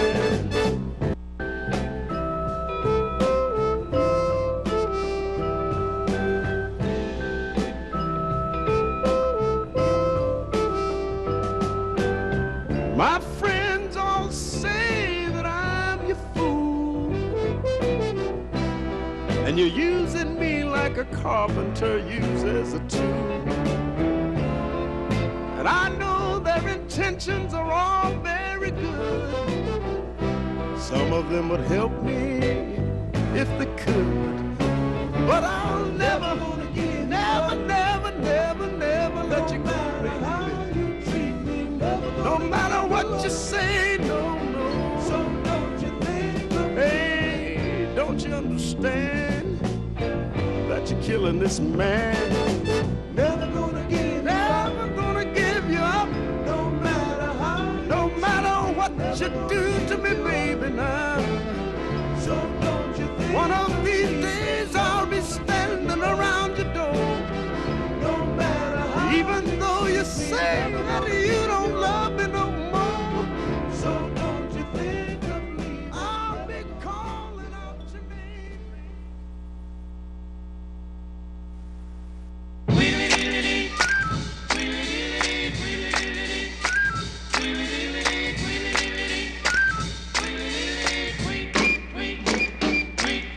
He rocks in the treetop all the day long, hopping and a bopping and a singing his song. All the little birds on Jaybird Street love to hear the robin go tweet, tweet, tweet. Rockin' Robin, tweet, tweet, rockin' Robin, tweet, tweet.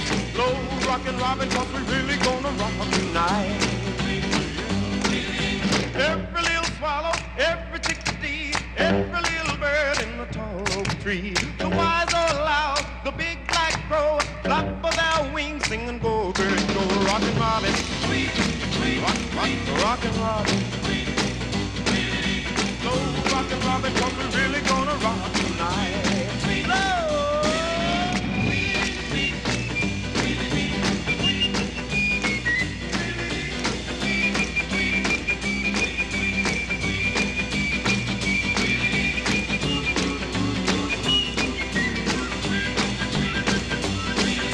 A pretty little raven at the birdman stand taught him how to do the bop, and it was grand. They started going steady and bless my soul.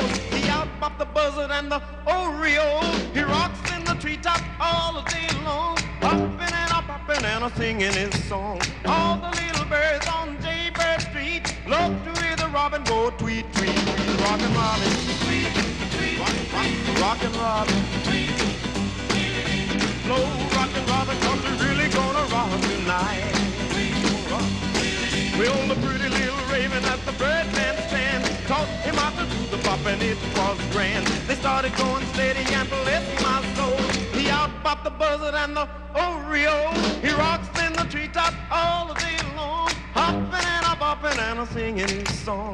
All the little birds on Jaybird Street love to hear the robin go tweet, tweet, tweet. Rockin' Robin, tweet, tweet, rockin' Robin, tweet, tweet. Slow rockin' Robin, 'cause we're really gonna rock tonight.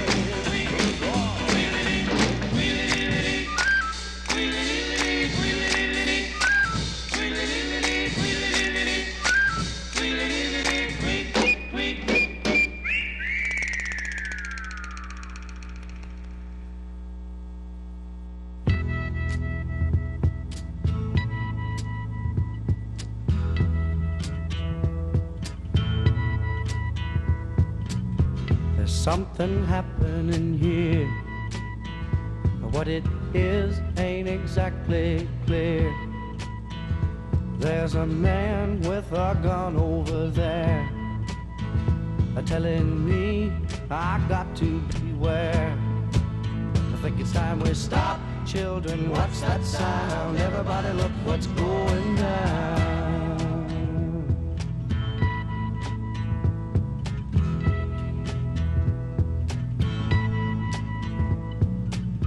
There's battle lines being drawn. Nobody's right if everybody's wrong. Young people speaking their minds are getting so much resistance from behind. Time we stop. Hey, what's that sound? Everybody look what's going down.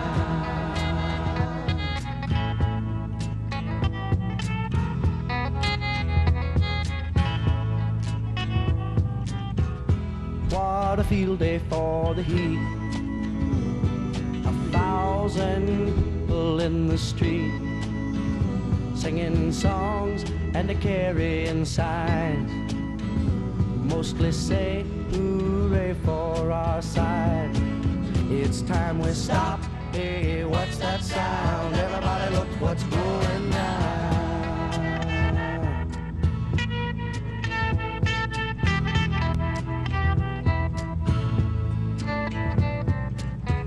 Paranoia strikes deep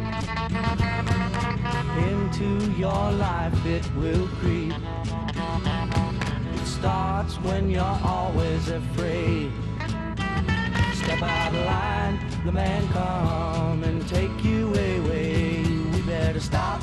Hey, what's that sound? Everybody look what's going. We better stop. Hey, what's that sound? Everybody look what's going. We better stop now. What's that sound? Everybody look what's going. We better stop. Children, what's that sound?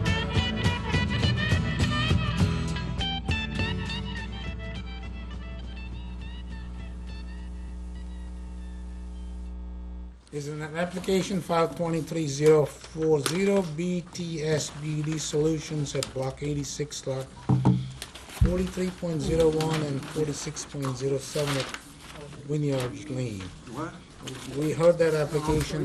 December. Council, we left you, if I recollect, we left you to prove that you have access from Route 1 all the way to the site. Correct. Is that where you're back? Yeah, there were basically three items I think that were up in the air. The major one was the access. We've since provided copies of the easements as well as a tax map correlating them all. And we've also provided a proposed new deed of easement that would apply to the frontage along our property. So there would be access all the way from Route 1 to the driveway of our property, which is at the, call it the deepest edge of our property. What about past your property? There's somebody landlocked. There's nothing that ours will be open to the public. Anyone beyond it could use the access that we would be making as part of this application, but we're not changing anything beyond us. Well, but in your lot, because Yeah, in our lot, we've got a draft deed of easement that would cover the portion of our lot, the 25 feet that we would be granting an easement over. Right. That would open it, it'll be given in favor of the township, and they would open it for the use of any member of the public.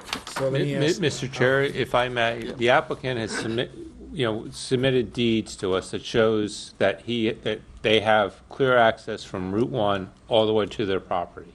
In addition, they submitted a draft easement that is similar to the other easements that continues that same access So to anybody. people beyond And- them can get in. Correct. Gotcha. I'm happy with it, Todd's happy with it, and our attorney's Counsel, happy you- with it.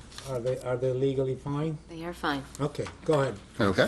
And that was one of the items from December that was remaining outstanding. And just for the record, what we're looking for in terms of relief is a special permit to allow development of a lot not fronting on a public street, not a use variance and not a bulk variance.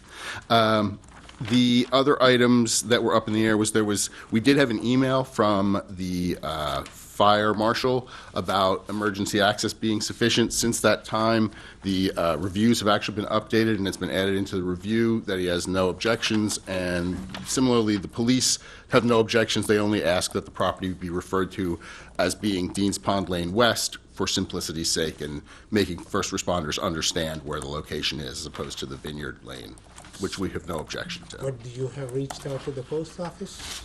No, we haven't reached out to the post office yet, but Sometime, we don't think the property actually has frontage on both roads, and the mail is delivered to, Dan, by the way, just for the record, you were previously sworn in this matter and accepted as an engineer and planner? I would still swear him in. Okay. Please raise your right hand. You solemnly swear or affirm to tell the whole truth, nothing but the truth, so help you God? I do. And please state your full name for the record. Daniel Doran, D-O-R-A-N. And now that you're resworn, you were accepted as a professional engineer and planner in this matter? Correct. Okay. And Dan, can you just say how the mail works in this area? Mail is delivered, and there are mailboxes at the intersection of Vineyard Lane and Deans Pond Lane West. As far as the address goes, the site actually only has frontage on Deans Pond Lane West.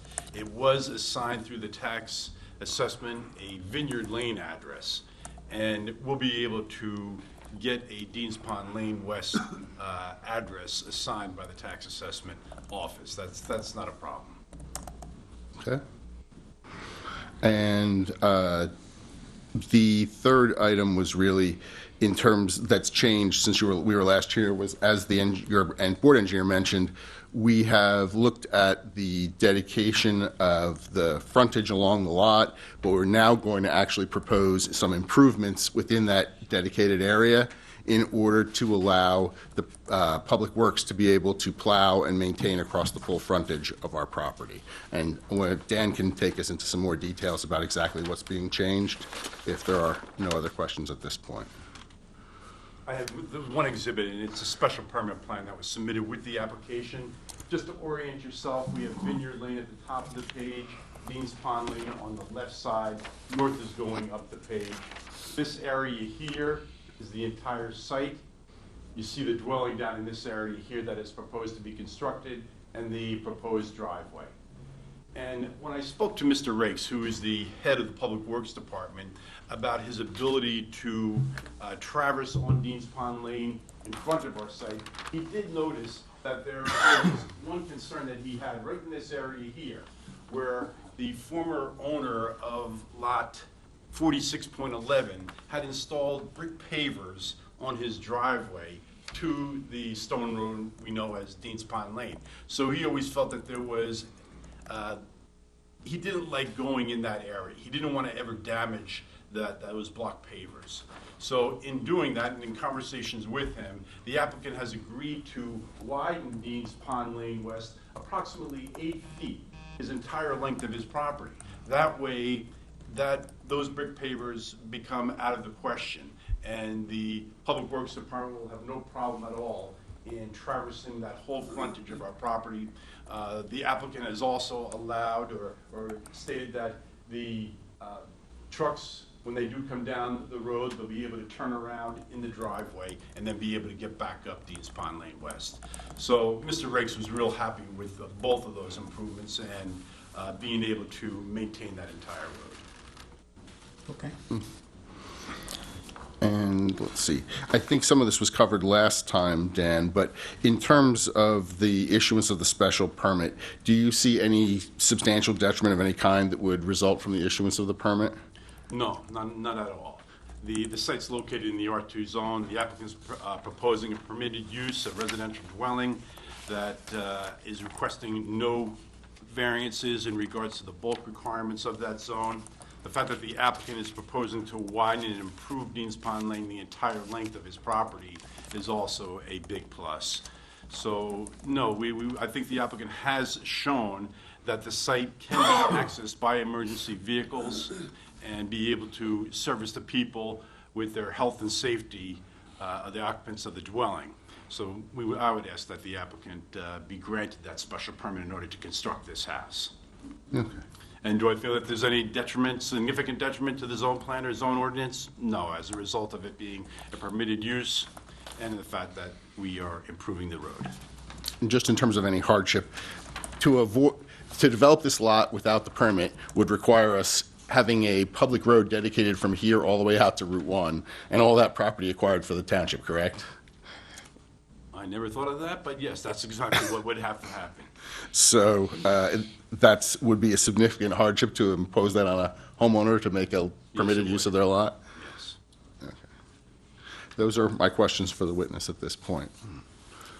Any questions on my right? On my left, Mr. Raton, Mr. Conover?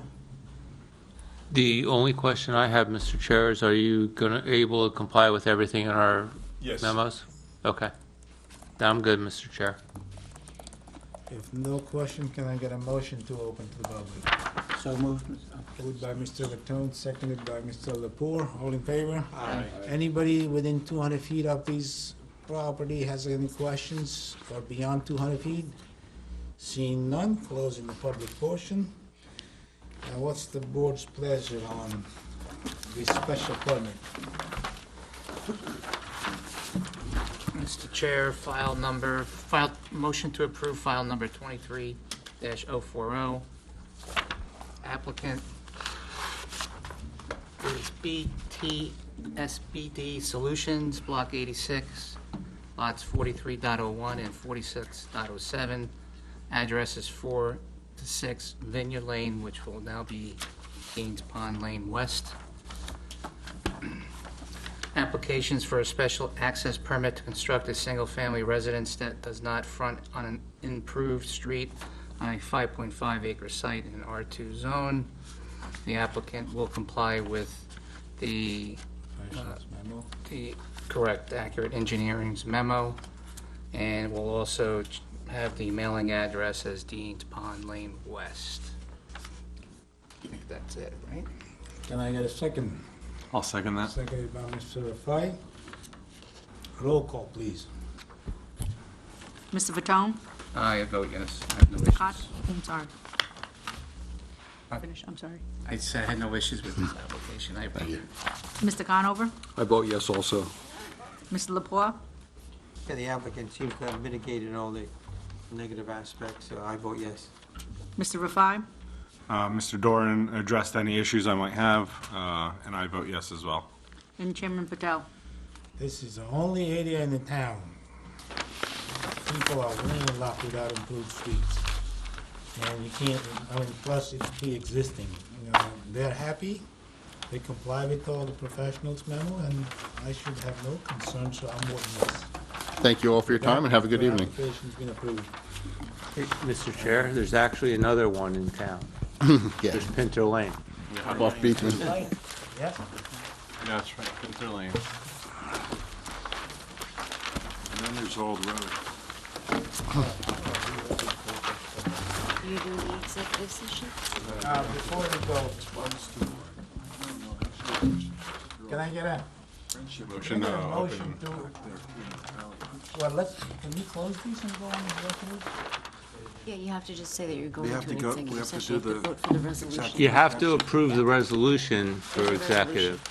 What's the resolution? There's a resolution to approve going to an executive session. Just say, That's can I have a what you motion to approve the resolution for executive session? All right, can I have a motion to approve the resolution to go into executive session? So moved, Moved Mr. Chair. by Mr. Raton, seconded by Mr. Rafai. All in favor? Aye. All right, Brian, you want to close the door? I will. Armando, you want to close the door behind you? Sorry to the islands, there's a year, so if you're coming, get ready to go. Come on, baby, wait and see, yes, I'm gonna take you surfing with me.